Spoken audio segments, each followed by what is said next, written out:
जयंती मनाने जा रहे हो आप लोग, लेकिन महावीर स्वामी को इस देशवासियों ने नहीं समझा।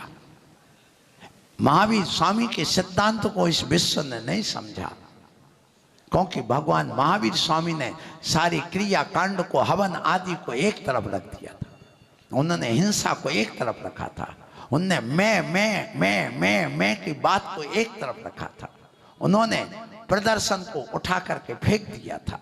उन्होंने जी हवन पूजन पाठ को कह दिया कोई विशेष महत्व नहीं, ये व्यवहार की क्रिया, व्यवहार की क्रिया में क्यों झगड़ते हो? और सारे झगड़े इन व्यवहार की क्रियाओं में होते। निश्चय उस आत्मा को समझो, उस परमात्मा को समझो, उस शादवाद को समझो। पाप से घृणा करो, पापी से नहीं। लेकिन हम पापी से घृणा पहले करने लगे और पाप से प्रेम करने लगे। ये सबसे बड़ी गलती कर बैठे। भगवान महावीर स्वामी के सिद्धांतों को समझा ही नहीं।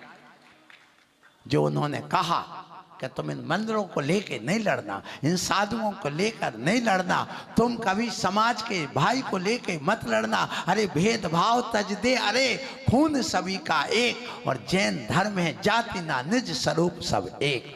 कोई जाति, उन्होंने जातिवाद को मिटाया पर हमने जातिवाद को और बढ़ाया। ये ध्यान रखना, क्योंकि तुमने भगवान महावीर स्वामी के इन सिद्धांतों को समझा ही नहीं। ये सबसे बड़ी भूल हो रही है। यही वजह है। यहाँ तो हमारे यहाँ नारी और पुरुष का कोई अंतर नहीं, पशु और पुरुष का कोई अंतर नहीं। नाली में पड़े हुए कीड़े का उस कीड़े मकोड़े में और सुअर में और एक ससुर में कोई अंतर नहीं। ध्यान रखिएगा। क्यों?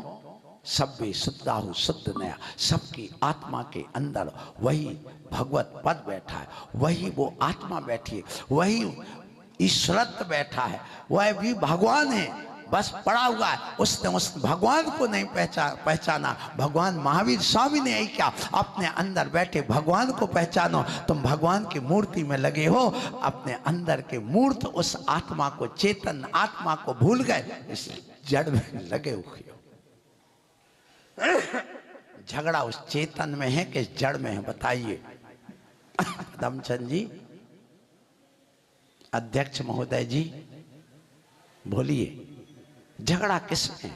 विवाद किस में है?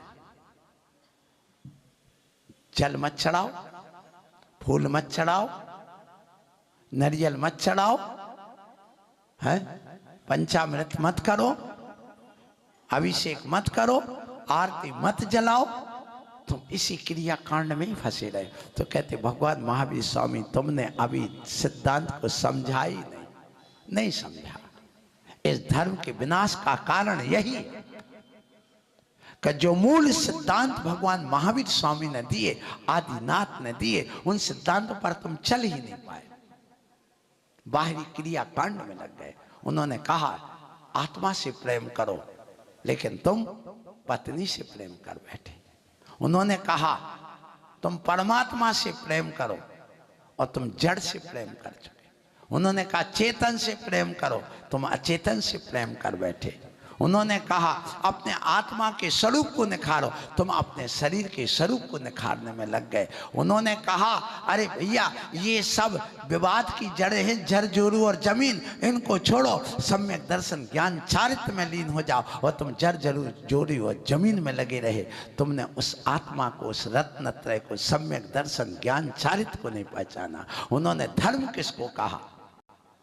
बताइए। रत्न त्रय को धर्म कहा है, पूजा पाठ को व्यवहार से धर्म कहा है, निश्चय से तो रत्न त्रय ही धर्म है। आपने रत्न कर्ण श्राप का चार पढ़ा है, उसमें स्पष्ट लिखा धर्म क्या है। जो धर्म वही है जो आत्मा को ऊपर उठा दे, धर्म वही